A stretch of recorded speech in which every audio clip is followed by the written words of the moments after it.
김문수 최고위원은 적어도 면접조사 말고 유선 전화, ARS 방식을 통해서는 민주당과 그렇게 격차가 크지 않으니까 이 방향으로 가는 것이 옳다라고 주장하는 부류가 있는 거예요. 네. 그것과 관련해서 충돌하는 가운데 지금 장동혁 대표는 김문수 최고위원이 하고 있는 방향과 궤를 같이 해서 가고 있는 거죠. 네. 근데 지금 원내 의원들은 또 다른 생각 갖고 있는 것 같아요. 다른 생각 있는 분 원내에 많죠. 있는 분들은 양양자 최고위원이 하고 있는 이야기가 맞다라고 생각하는 분들의 숫자가 계속 증가하고 있거든요. 한동훈계 포함해서 뭐 최근에 윤한홍, 뭐 주호영, 권영진 몇몇들이 좀 비판하는 분이 있는데요. 그렇죠. 근데 한동훈계 빼고 나면요. 그 비판하는 분들도 장동희 대표도 쓴소리는 하지만 그렇게 대안은 없다고 그럽니다. 쓴소리 하는 거하고 지도부 물러나라, 바꾸자, 이거가 틀리잖아요. 예를 들어 초선들이 모여가지고 장동희 대표한테 좀 뭐 건의도 하고 쓴소리를 할 수 있겠죠. 근데 당장 지도부를 바꾸자, 이건 아니에요. 11월, 12월 최근 3번 조사에서 국민의힘 지지율은 평균 21%였습니다. 민주당은 평균 41.6%로 우리가 약 2배 낮습니다. 지도부가 출범한 8월과 큰 차이가 없다는 점에서 더 뼈아픕니다. 현재 상황에서 선거를 치른다면 국민의힘이 승리할 것이다 전망하는 경우가 극히 드뭅니다. 왜 레거시와 민주당을 넘어 우리 당에서까지 갤럽 등 면접자 설문 방식을 들고 우리 손으로 뽑은 당대표를 흔들려고 합니까?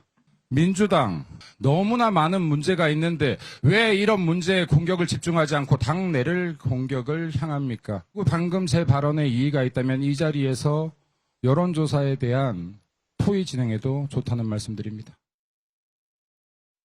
양양자 최고위원이 먼저 얘기하고 김민수 최고위원이 발언 기회를 다시 얻어가지고 저 얘기를 했다는 건데 핵심은 왜 민주당 공격 안 하고 당대표를 흔드냐는 거거든요.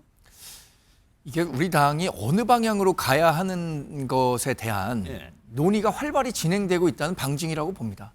그러니까 양양자 최고위원 같은 경우엔 지금과 같은 지도부 운영 방식으로는 우리 당의 중도 외연 확장이 불가능해서 지금 유지되고 있는 20% 초중반대의 전화 면접 지지율을 넘어서기가 어렵다는 얘기를 하고 있는 것이고 반대의 노선을 가고 있는 분도 있죠. 그 중심에 김민수 최고위원이 있는 겁니다. 김민수 최고위원은 적어도 면접조사 말고 유선 전화, ARS 방식을 통해서는 민주당과 그렇게 격차가 크지 않으니까 이 방향으로 가는 것이 옳다라고 주장하는 부류가 있는 거예요. 그것과 관련해서 충돌하는 가운데 지금 장동혁 대표는 김문수 최고위원이 하고 있는 방향과 궤를 같이 해서 가고 있는 거죠. 근데 지금 원내 의원들은 또 다른 생각 갖고 있는 것 같아요. 다른 생각 있는 분 원내에 많죠. 있는 분들은 양양자 최고위원이 하고 있는 이야기가 맞다라고 생각하는 분들의 숫자가 계속 증가하고 있거든요. 그래서 뭐 밖에서 얘기하기는 장동혁 대표에 대한 리더십이 흔들리고 있다. 원내에서 장동혁 대표 체제를 흔들려고 하고 있는 거 아니냐라는 이야기까지 나오고 있는 건데 저는 뭐 3자적 입장에서 본다면 장동혁 대표의 체제가 아주 크게 흔들릴 만한 일은 아직은 없다고 생각합니다. 그러나 계속해서 이런 상황이 연출되고 뭐 1월, 2월 가서도 장동혁 대표의 스탠스가 변하지 않고 우리 당의 지지율도 지금과 같은 상태를 유지하거나 밑으로 내려간다면 선거 못 치른다는 얘기 당연히 나오겠죠. 당장 서울시장 선거 치르는 오세훈 뭐 서울시장이라든가 박형준 부산시장이라든가 이런 분들은 당이 가려고 하는 방향에 대해서 경고음 내고 있잖아요. 그래서 지금은 어느 정도는 균형추가 맞춰 있는 상태인데 균형추는 앞으로 갈수록 이 중도 외연을 주장하고 있는 사람들 쪽으로 기울 수밖에 없다. 이렇게 예상해 봅니다. 지금 이제 양양자 최고가 뭐라고 했냐면 장동혁 대표 보고 계엄 옹호 부정선거론이 도움이 되느냐 이렇게 했단 말이에요. 근데 장동혁 대표가 계엄을 옹호한 게 아니에요. 계엄에 반대 표결한 사람이에요. 다만 탄핵을 반대한 거죠. 따라서 계엄 옹호 이것도 저는 말이 안 맞고 그다음에 그 부정선거론을 주장한 게 아니에요. 우리가 황교안이다 이 말은 황교안 대표가 탄압하고 구속영장이 되니까 이걸 같이 힘을 합쳐서 탄압 막아내자는 거지 부정선거론에 동의하는 게 아니란 말이에요. 따라서 저는 양양자 대표 공격이 아주 잘못됐고요. 또 이상하게 여론 언급할 때요. 제가 날마다 하루에 일주일에 한 20몇 개 놓더라고요. 평균을 내가 저한테 보내주는 분이 있어요. 여론조사 사장인데 그 평균도 아니고 국민의힘 여론조사 중에 가장 나쁘게 놓은 거, 예. 가장 적게 놓은 거 들고 오가지고 봐라 장동익 체제 이래가 안 되지 않냐. 그러니까 이게 뭐 해야 된다. 왜 그렇게 자해극을 벌이죠? 하다못해 제일 좋은 것도 뭐 오차범위 제일 좋은 것도 있지만 그것까지 안 바래도 예. 최소한 이게 평균 여론 정도 가지고 비판해야 되잖아요. 가장 나쁜 예. 안 놓은 거 있으면 그걸 꼭 들고 옵니다. 이런 식으로 이 내부 분당 주치니까 양양자 최고처럼 이런 분들 때문에 지지율이 낮다면 이런 분들 때문에 낮은 거예요. 저 발언이 뭐 분탕치라고 표현을 지금 이게 계엄 옹호 부정선거론이 무슨 돈 됐냐. 장동희 대표가 계엄을 옹호하거나 예. 부정선거를 옹호한 적이 없다니까요. 지금 이렇게 지금 공개하고 있잖아요. 근데 그 여러 여론조사를 보내주시는 분이 저한테도 보내주고 있거든요.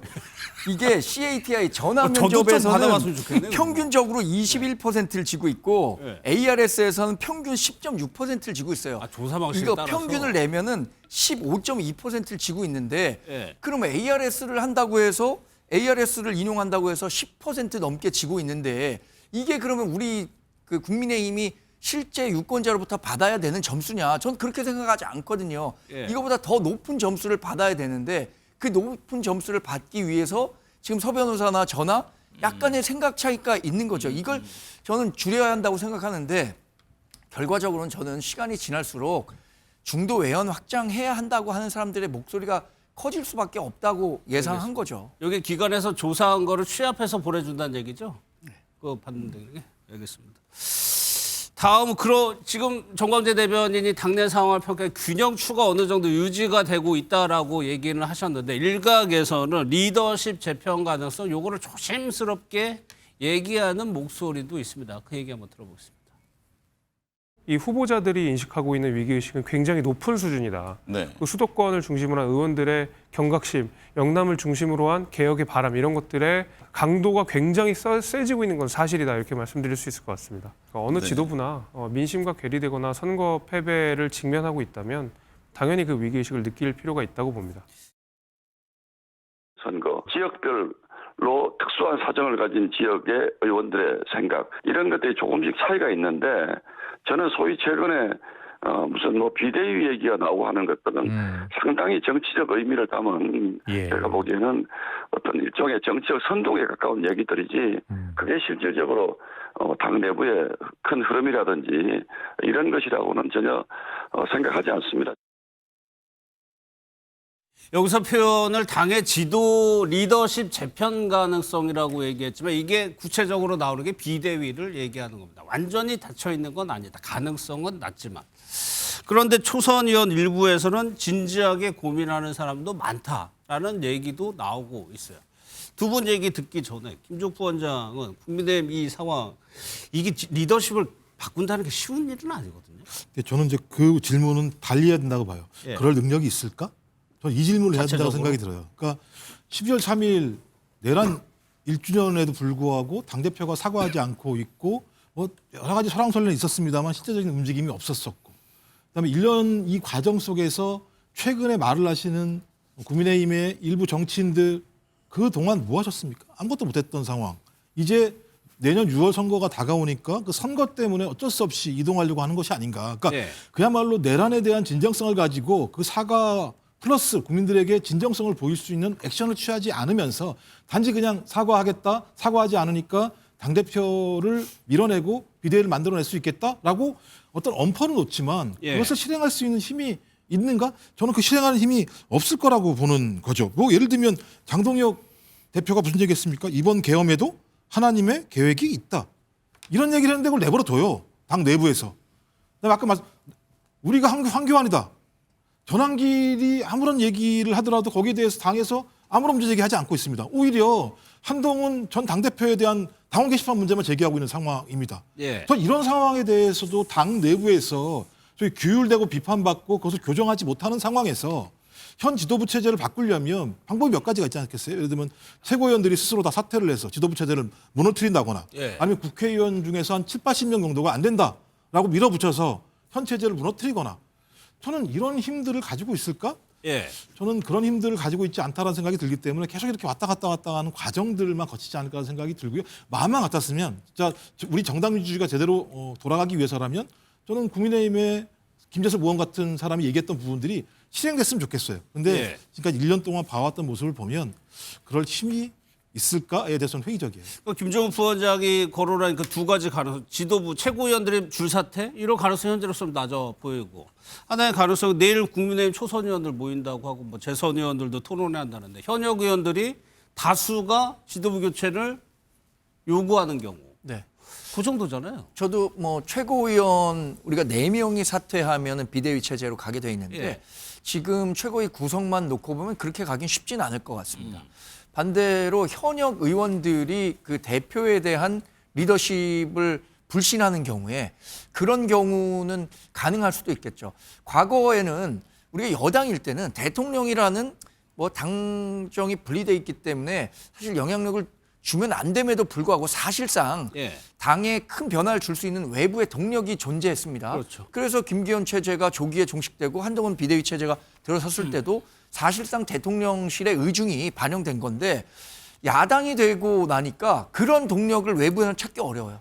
그러니까 내부에서 만들어내야 되는데 그게 초재선 모임 또는 당내의 과반의 의원들이 장동혁 대표 체제에 대해서 문제 제기를 하고 리더십과 관련해서 자꾸만 뭐 이런 얘기가 나온다면 예. 그러면 혹시 그게 더 가능성이 있겠죠. 지금으로서는 최고위원 체제가 붕괴돼서 그 지도부 체제가 와야 된다. 그건 상상하기는 어려울 것 같습니다. 서정욱 변호사님은 그 당내에서 이런 김재섭 의원의 이런 목소리 분명히 있어요. 그거를 지금 지도부에서는 어떻게 보고 있어요? 그 뭐 상당히 심각성을. 경청을 하고 있습니다.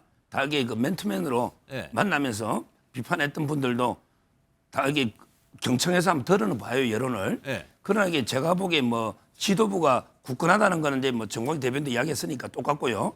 근데 의원들 분포도요.